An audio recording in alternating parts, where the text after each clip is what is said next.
Yes, sir. Good. Okay, so we are back online. We apologize for the technical inconvenience or technical glitches, and that caused inconvenience to you. So, what is the last question, Siddharth? Can you? The 100 ideas. I remember that was the last question, right? Sorry, sir. 100 ideas. Something was the last. Yeah, correct. 100 ideas. So I am again. Should I repeat the question again, sir? Yes, please. Yes, please. Right. So, hi. Suppose I came up with 100 ideas for a certain problem. Then in which phase should I filter it? Analyze or solve? Confused between week 1 lecture and assignment 1. And the continuation question to it is, have you merged ideation phase and define phase and analyze phase in your lectures? Okay. First of all, yeah, like I said earlier, congratulations, because 100 ideas is amazing. That's cool. You don't need a method. You don't need design thinking, nothing, because 100 ideas, you're up there, buddy. But I think that number of ideas is one thing, is great. I really appreciate the quantity first. So you can empty out your head and all that stuff. But I think that one has to also see what kind of problem does the customer have. It's not about your creativity. It's more about what does the user have that you can solve. Okay. So here we're not trying to prove how smart or how clever or how creative we are. It's about the user whom we are trying to help. Does it really satisfy that? So that's why we spend a lot of time in analyze. We try to see what is the root cause. We try to see what is the conflict. Who has the conflict? How do we solve that? So it takes a lot of time to understand what is going on. Once you have that kind of understanding, that kind of insights, then you can go into ideation, which is the third module. That is a solve or ideate, whatever. Okay. So that would be that's why this is the sequence you adopt. Is once you understand what is the problem, and it's not a done deal. I mean, you can always go back and try the analysis one more time till you're satisfied, come back and see if things work, and then you can go back again. So it's not set in hard in stone that this is the logical order and this is how it has to be done. Okay. Now with respect to the other one, I'm confused where we filter out ideas. I'm not a big champion on filtering out ideas as much as the relevance of the idea. The relevance of idea, again, in purview of what conflict you have, makes more sense. Or you check back with your whether we have solved the problem, or with the prototype you go and check audience with your users. That's the real filtration. And if it works for your audience, your clientele, well, that's your winning idea. You don't need any other filter for that. So it's, again, the center is not you and your creativity. I mean, us design thinkers. I'm not saying you, the person who's asked the question, but us design thinkers. It's not our cleverness that's coming through, but it's somebody's help that we're doing. It's human centric. Someone else is in the center, not us. Yeah. And what is that thing about merging, solve, analyze, and all that? I quite didn't catch that. Is it saying that you have analyze and solve so confusing? Is that what they're saying? So sir, it is, have you merged ideation phase and define phase and analyze phase in your lectures? So that is the question. Okay. So I guess the reference is to the fact that Stanford methodology covers it in a certain way. You have merged and did all these. Good that I am happy that you're aware of the other methods, Stanford method, which describes a 5-step method, and there are several others which do that. Again, design thinking is a way of formulating or encapsulating a process, and 5 is the number of steps that D School in Stanford has given on and IDEO.com as well. So this is a method that worked for me. It's a method that has worked for lots of people I work with. So this is why I have chosen this. It was not my, I didn't go to the Stanford method and said, okay, I'm going to crunch up all this. okay, or I'm going to pull out all this. No, I didn't start with the methodology. I took it what worked and I sort of put it into these 4 steps. If you're comfortable with putting it all into 5 and working with that, and it really helps your user, I think by all means you should follow that. This is another way that works. That's all. Yeah. Any other questions, Siddharth? Thank you, sir. Thank you for that question. So, asking the next question for us, sir. So I think it's related to what we're talking about. Which Hey, level you of have to be a little closer, Nitin. I can't hear you. okay, can you hear me now? Sir? Yeah, better. Yeah. Which level of wine should be taken for generating conflict statement? Which level of what? Wine. 5%, yes. Which level of wine should be taken for generating conflict statement? Hey, yeah, Siddharth, when you spoke, it was clearer somehow. Sorry, Nitin. No offense to you. Long enough. I'm repeating the question, sir. Which Yeah. level of Y should be taken for generating conflict statement? Okay, okay. So there is no golden rule which says you have to start with level 2 or level 3 or level 1. I find that even with Siddharth's example, we find that something that I think 2 things are at play. One is what we are passionate about solving for somebody else, and where there is a high need where you feel is that is the right level to solve it. Okay, and the self. I mean, when I say you're passionate about the problem, is you feel really strongly that this has to be solved. No matter what, I'm going to solve this.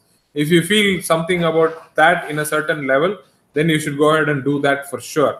Okay, because you are the ones who's going to finally propose solution and invest all this time and prototypes and all that, and go into the market, test it again. So it better be something that you really like.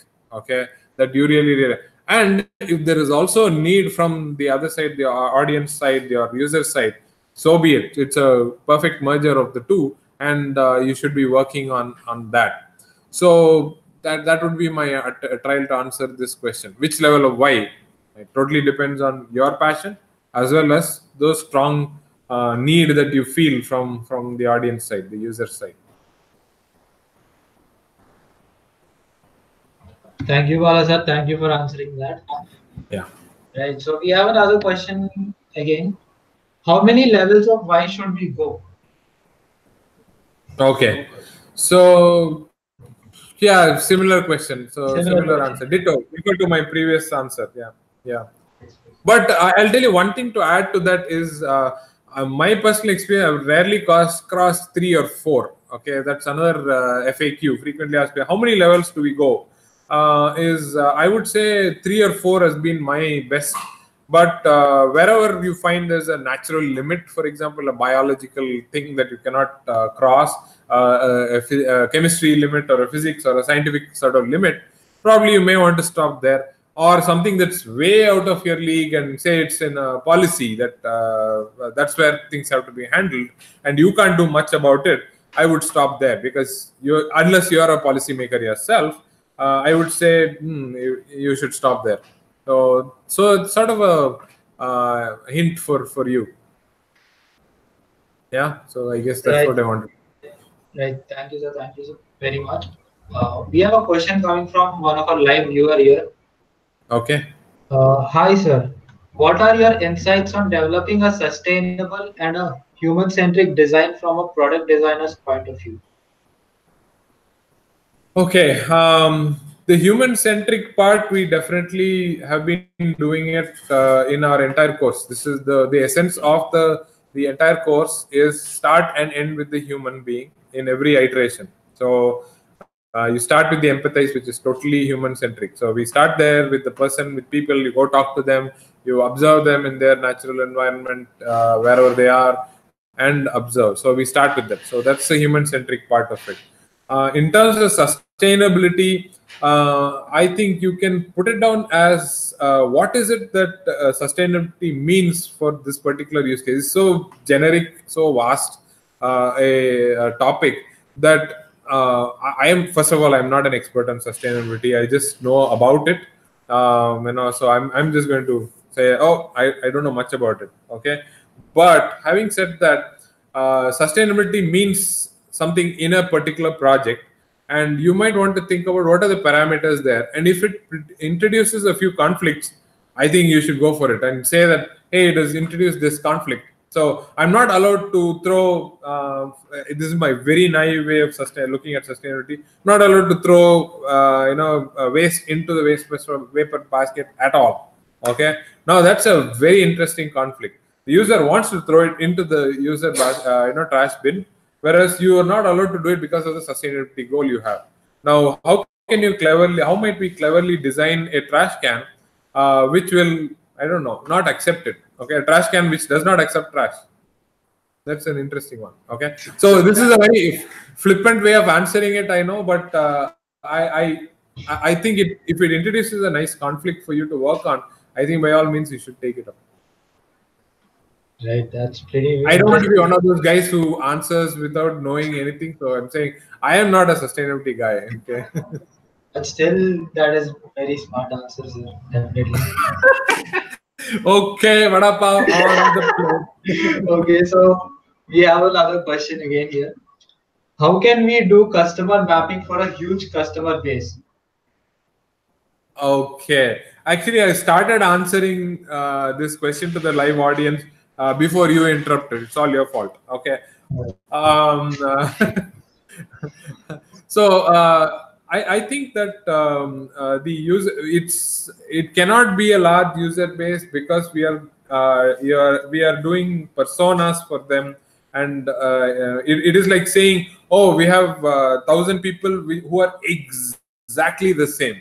It is never possible. Okay, they cannot be exactly identical. So it's impossible that your user base will have the exact same persona all across. You will not find them. Okay. Second of all, I think when you create these personas, you will have a person. I was saying, started with this explanation is that you can have a chef, you can have a student, you can have a manager, you could have a, I don't know, homemaker. You could have all sorts of personas within this large user base itself, and their preferences, their styles, their journeys are completely different compared to say the other, with respect to the other. So I think our job as design thinkers is to go into depth as to find out what is it this particular user wants, slice and dissect the user base so that we're of some use to a certain. This is for our own sake. I mean, our processing capabilities are quite limited. With all due humility, I think we're still creatures of limited abilities. So particularly thinking abilities. So with that, I think it's better to slice and dice and work with something that we can sort of work with, and then sort of extrapolate it to other larger numbers. Right. So it's scary when people say, oh, I have a user base of 1 million, or maybe not, because this is 1 million of so many different types of people from various places and all that. So I wouldn't even dare to say that our NPTEL community crowd is one monolith. I don't think so. I think that you can't treat them the same way. Yeah. So that's my attempt. Right, sir. Great, great. Sounds really nice. So we have Okay. another. I think, Siddharth, we are just out of time Okay. because I have a flight to catch. Unfortunately, I have to go now. Apparently, the traffic in Chennai can be maddening, as I'm told. So unless I want to spend the entire week here in Chennai, I would like to leave now. No, we have a very important discussion on Monday morning, so please come. Oh, yeah, you have a meeting on Monday. Yes, Yeah, that's please right. come back soon. Yeah. So anyway, sorry about the glitches again, and thanks to the live community here. Thanks, guys. Really, thanks for coming. And that was a good, interesting mix of live and the online community. Thank you all for your questions. Thank you all for your questions and participation. It was lovely. And hope to see you next week then. Yeah, next week we have the last session. So, but not the least, as they say, we're going to have some good fun. Okay. Right. Bye-bye, Thanks, guys. Siddharth, for hosting it. Thanks, Nitin and Supra. Thanks, Curio. Yeah. thanks, Chan, sir. Thanks, Bala, sir. Thank you. Bye. Bye. Bye. Bye. Bye. Bye. Bye.